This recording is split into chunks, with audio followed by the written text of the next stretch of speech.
Hey guys, this is One Woman Army here.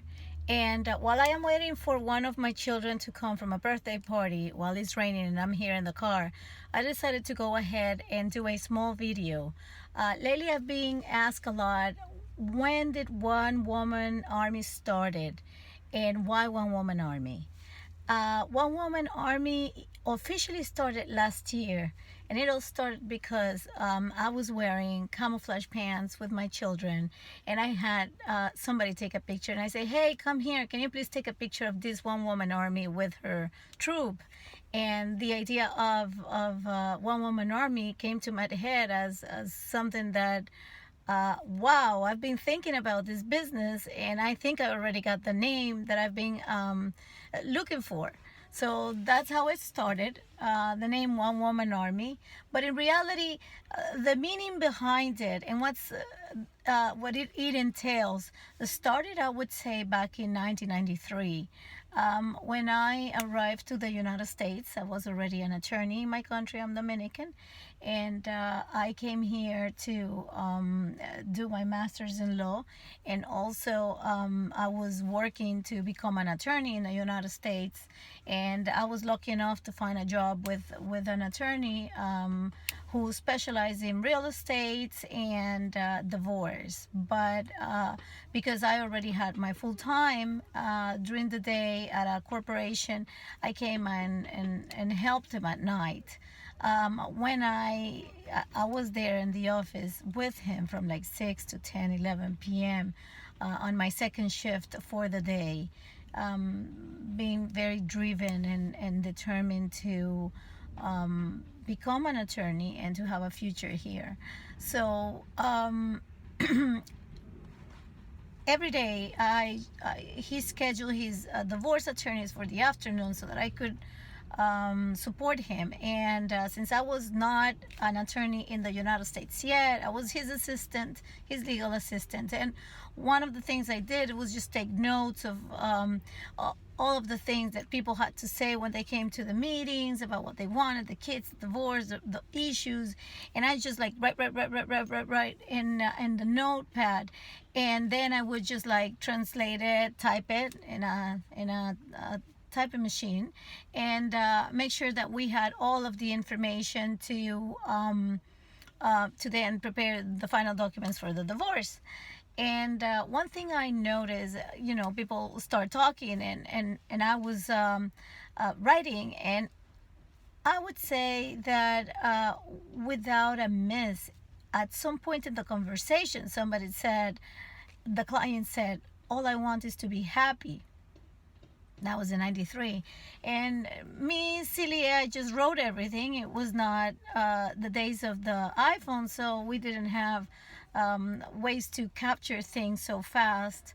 And for some reason, it didn't even occur to us to have a small recording machine at the time. So we were very manual, doing everything by hand manually.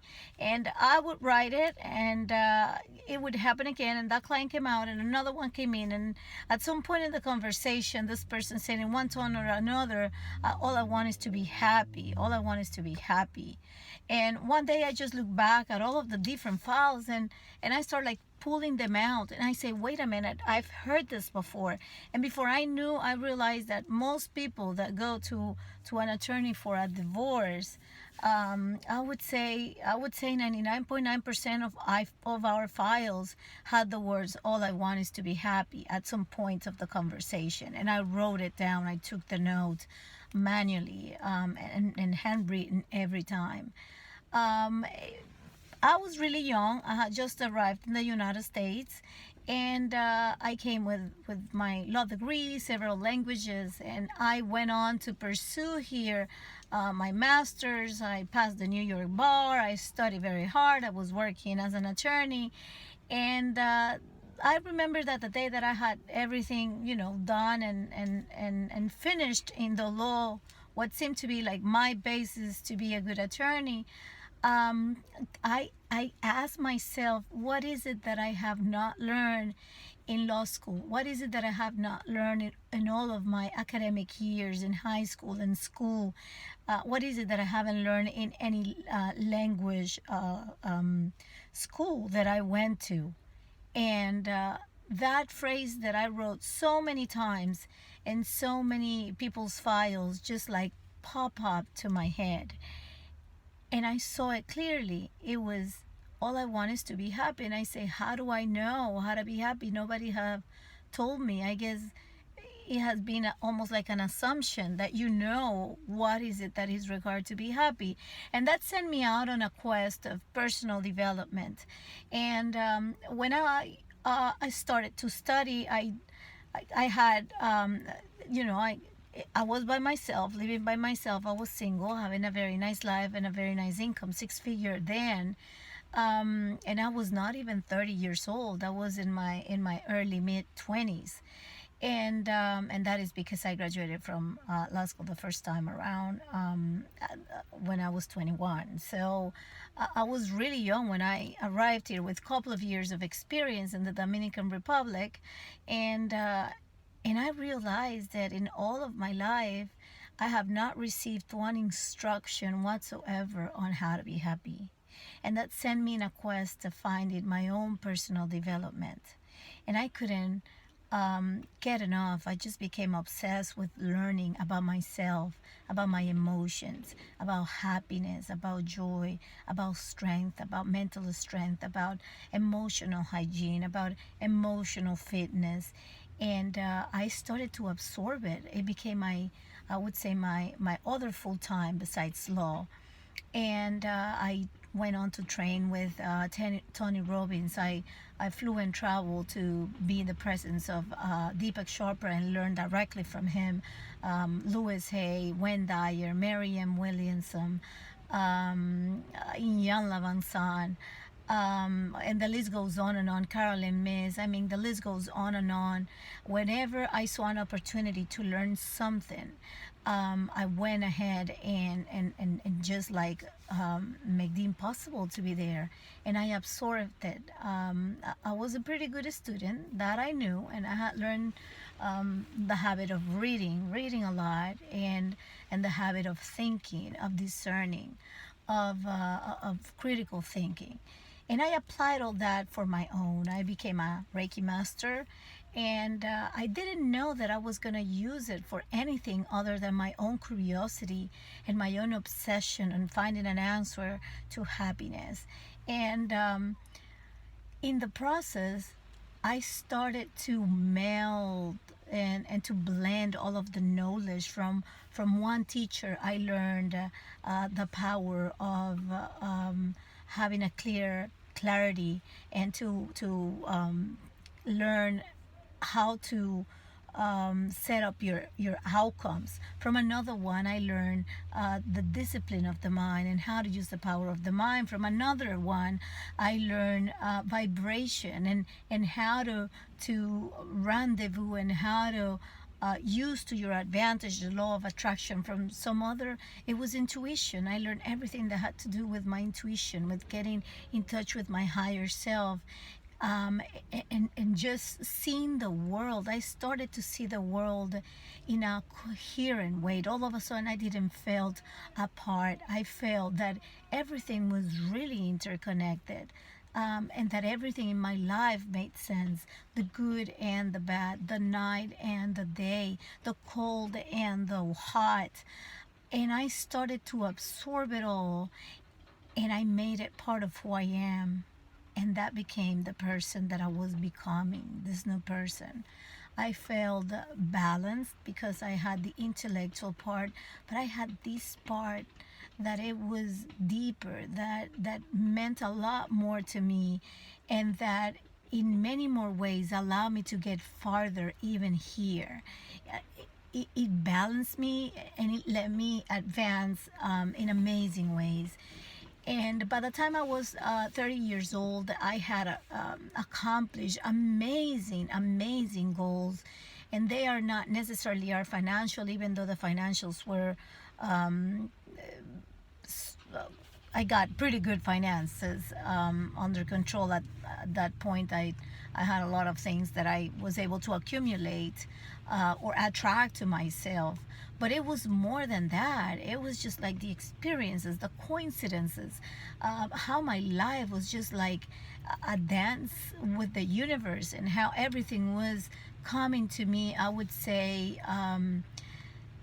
without a real struggle. And before I knew, I started looking at the documents, and I started looking at the litigations from a different angle. All of a sudden, I could see the part of the human law, but I could also see how the universal laws were acting and interacting. And I started to apply to my clients and on my negotiations as well. And I started to find a way to avoid the lawsuit before it gets filed. I started to find a way to have my clients understand how to fire the bad employee before he or she gets hired. Fire them before you hire them. And I started to see how certain situations would have how the laws of action and reaction, and how interacted in the business world, and how we are all one, and the transactions were not by themselves. They were the sum of the energy of the people involved, and their intentions and their fears, and their strength. So it made for a lot of fun for me in terms of practicing, and it allowed me the opportunity to start coaching and advising my clients from a stand that only I could understand. I mean, imagine in the early 90s, many times I was the only woman inside of a conference room. I was by far the youngest in any of those senior meetings, board meetings, etc. And if I were to say something like energy, or you're attracting it, or manifesting, it, it was going to sound weird. I mean, the world, the corporate world then, which I know that is no much different than it's now, it was very closed, and it was pretty much academic based. And these kind of ideas were not even considered, much less entertained as part of the deal. So I pretty much kept myself in the closet. I was on personal development, but I kept it for myself. I did not talk about it. I did not bring it up in conversations, and I knew to keep it away from my business arena or from my career, as a point of conversation, not as a point of practice. And I would say that gave that is, in a nutshell, how One Woman Army started many years ago. The intention of one day being a leading force in the transformation of lives and enable people to reach their happiness and to get the happiness, but not happiness like, oh, how are you? I'm very happy, thank you. No, the no bullshit happiness, the one that lasts longer, the one that goes deeper, the one that really fulfills you. And that started then and there. Now, fast forward many years afterwards, last year I realized I couldn't keep it inside anymore. I went back to practice. I spent few years doing less practice. I got into business. I got into be a mother, be a housewife, a crunchy granola mama, a housewife. And I put this passion of mine pretty much on the shelf. Not that I stopped using it in my own life and with my children and at home, among my friends, among my my relationships. I remember that every time that I went to a business meeting, the part that excited me the most was the possibility of bringing a new light into the negotiation that we were dealing in that moment, or to the person. And I felt fulfilled and satisfied just knowing that the person that was in my presence left a little happier, or left a little clearer, or left a little stronger than they came before they went in my presence. And to me, that was really satisfying. But I kept it almost like a hobby. And I last year, it was just clear to me through a series of meditation that I couldn't keep this information anymore any longer. That being on the closet for 25 years was pretty much good enough, and I couldn't keep doing that anymore. So I have decided to pretty much change gears. I still love what I do in law. I still love helping businesses from a different point, a what I would say a healthy, positive way of practicing law, a healthy, positive way of advising businesses. And I love that part. Maybe it's the Gemini inside of me, that one is very intellectual, the other one is very spiritual. But I feel that it is my responsibility now to bring all this information that I have accrued and that I have had more than opportunities in 25 years to experience everything that I have learned and everything that I am now going to put here in videos and talk to you in many different ways and forms, in whichever way I can. And I want you to understand one thing, and you would hear me repeat this many times. Every time that I say you is because I've been burned 3 times that way. Every time I say you is because I have been able to practice it and to put it into my life, and to know and feel it, whether it's pain, whether it's joy. I felt it 3 times. So I do hope to be able to guide you and to impact your life positively, just like I have impacted the life of so many people in this past 25 years. I am honored to have the opportunity to talk to you, and I appreciate from the bottom of my heart your attention, and that you have watched these video that I made impromptus in the car while waiting for one of my children. So I'll talk to you soon, and please subscribe if you want to, and I'll be making more videos very soon. Thank you. Once again, this is One Woman Army.